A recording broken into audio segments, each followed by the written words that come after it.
We come to chapter 36 of Dickens' novel Nickleby. And in case you had forgotten, earlier in the story we were introduced to Mr. and Mrs. Kenwigs. They had then 5 children, and Nicholas had tutored them. They were expecting an inheritance from a great uncle called Mr. Nickleby. However, their hopes were about to be dashed.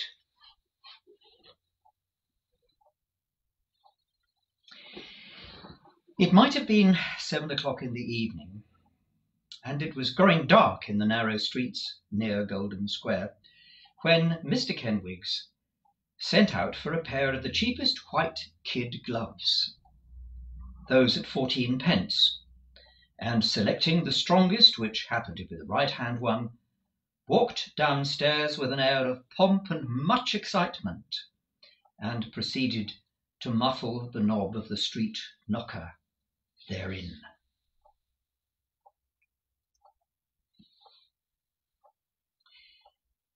There are certain polite forms and ceremonies which must be observed in civilized life if mankind is not to relapse into its original barbarism. No genteel lady was ever yet confined, that is, engaged in having a baby. Indeed, no gentile confinement could possibly take place without the accompanying symbol of a muffled knocker. Mrs. Kenwigs was a lady of some pretensions to gentility. Mrs. Kenwigs' baby had just been born, and therefore Mr. Kenwigs tied up the silent knocker on the premises in a white kid glove. "It's a fine boy, Mr. Kenwigs," said Mr. Lumley, the doctor. "You consider him a fine boy, do you, sir?" returned Mr. Kenwigs.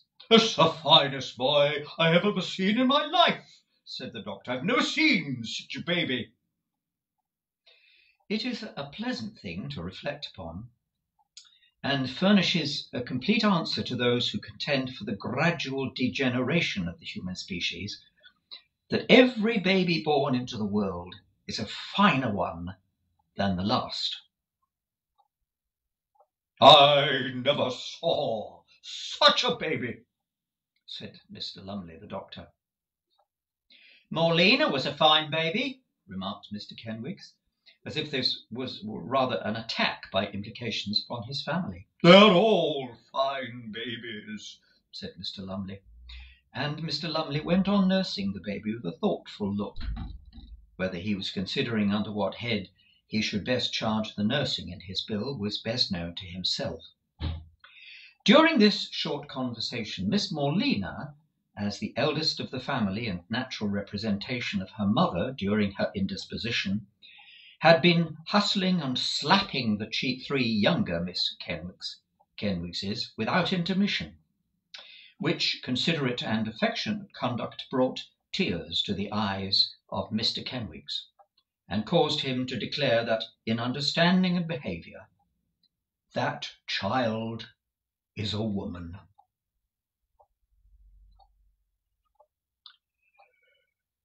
"She will be a treasure to the man she marries, sir," said Mr. Kenwigs, half aside. "I think she shall marry above her station, Mr. Lumley."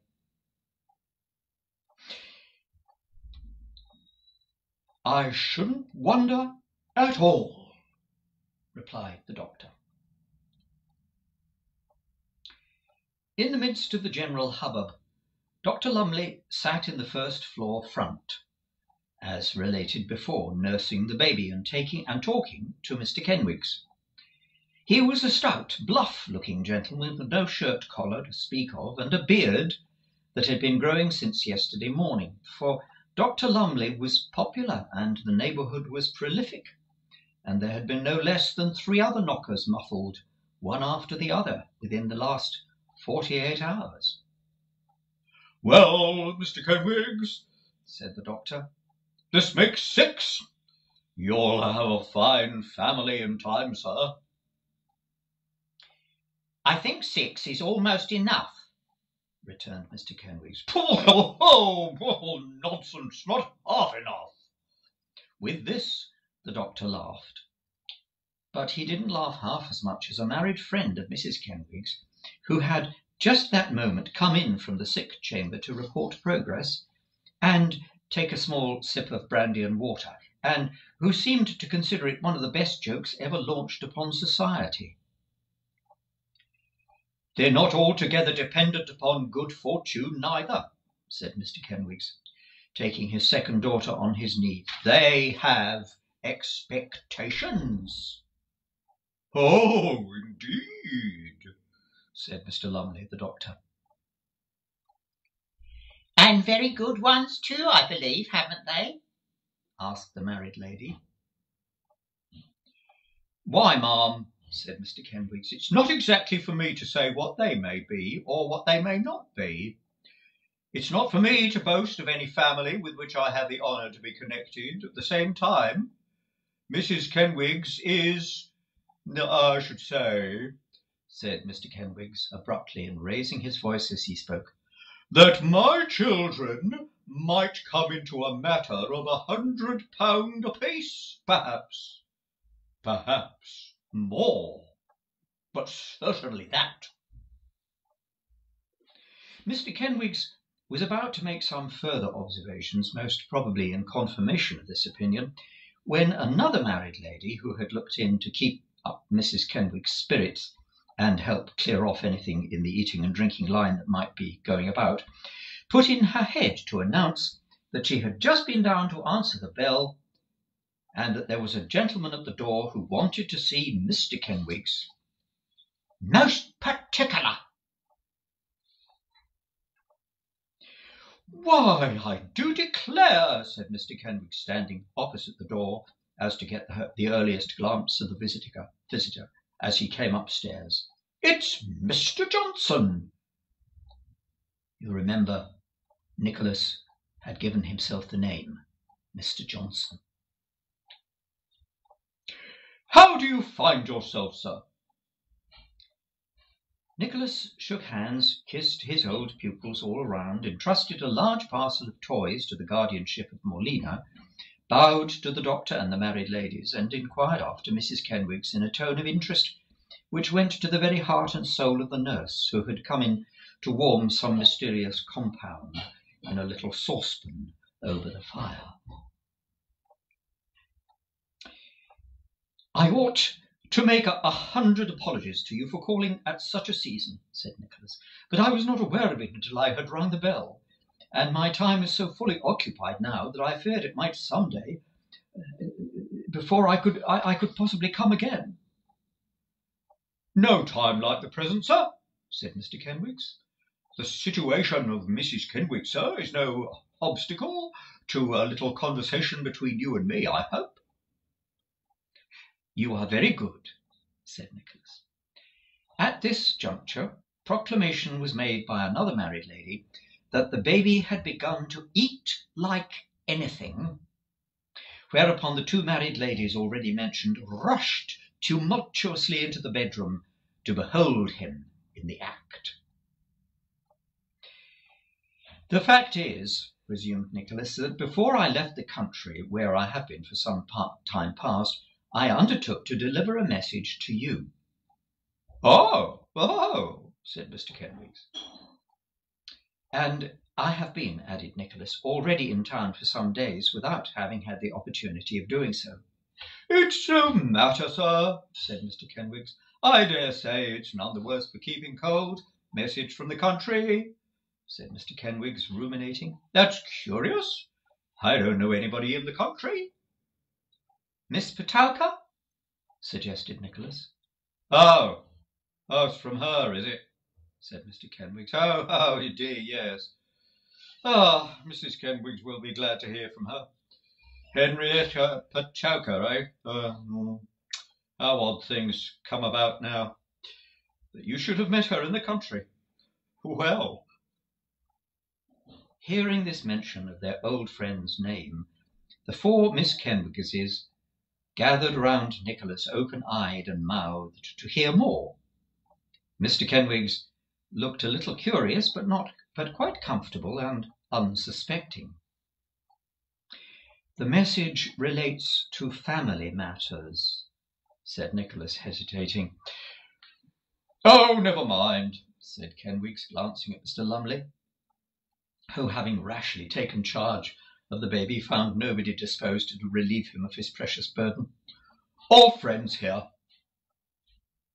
Nicholas coughed once or twice, and he seemed to have some difficulty in proceeding.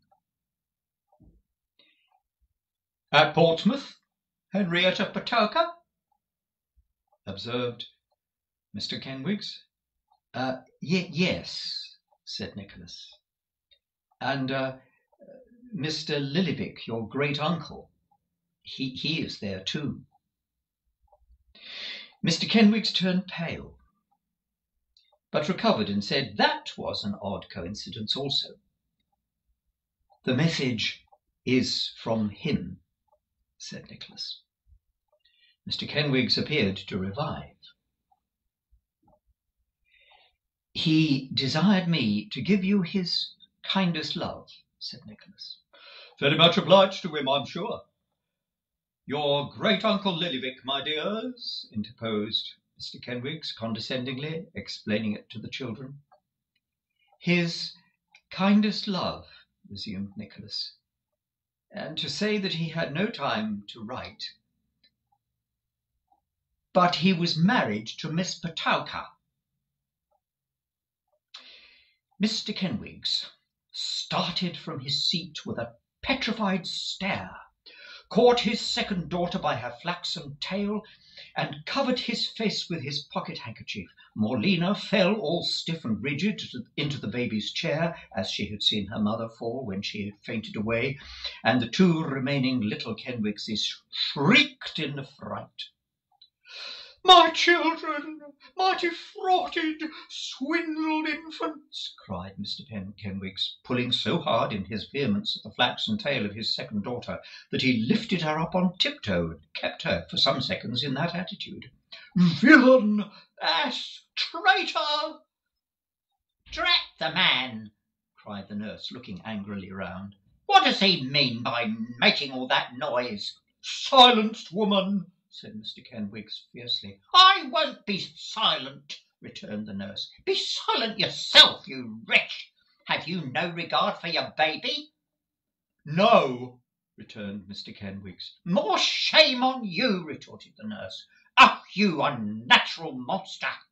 "Let him die!" cried Mr. Kenwigs in the torrent of his wrath. "Let him die! He has no expectations, no property to come into. We want no babies here," said Mr. Kenwigs recklessly. Take 'em away to the foundling." With these awful remarks, Mr. Kenwigs sat himself down in a chair and defied the nurse, who made the best of her way into the adjoining room and returned with a stream of matrons, declaring that Mr. Kenwigs had spoken blasphemy against his family and must be raving mad.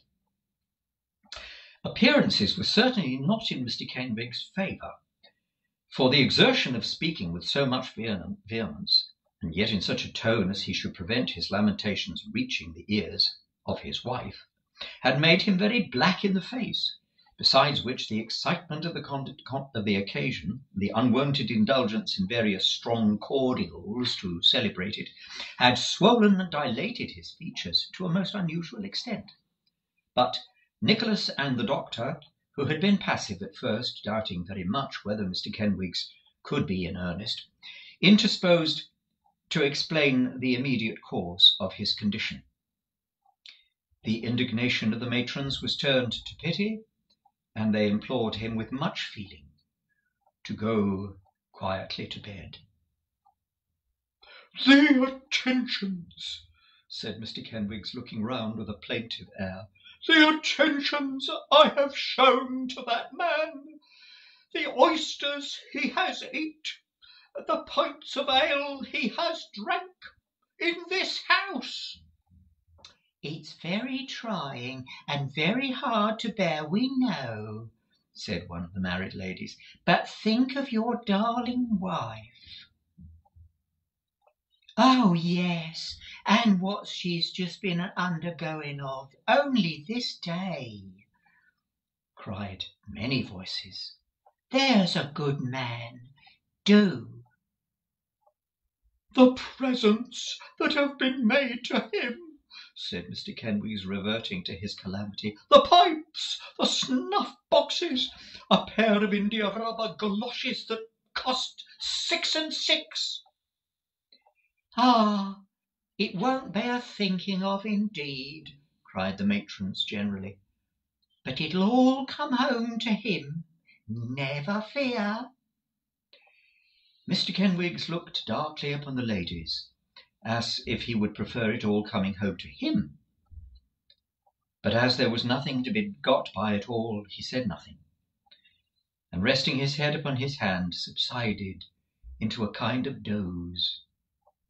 Then the matrons again expatiated on the expediency of taking the good gentleman to bed, observing that he would be better to-morrow, that they knew what it was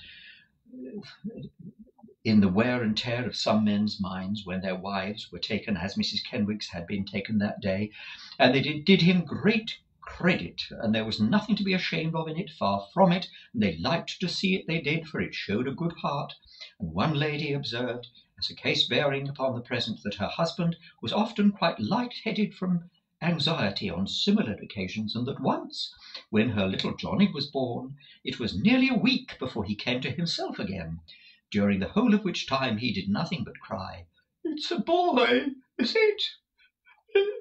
in a manner which went to the hearts of all his hearers. At length Morlina, who had quite forgot that she had fainted when she found no one had noticed, announced that a chamber was ready for her afflicted parent, and Mr. Kenwigs, having partially smothered his 4 daughters in the closeness of his embrace, accepted the doctor's arm on one side and the support of Nicholas on the other, and was conducted upstairs to a bedroom which had been secured for the occasion.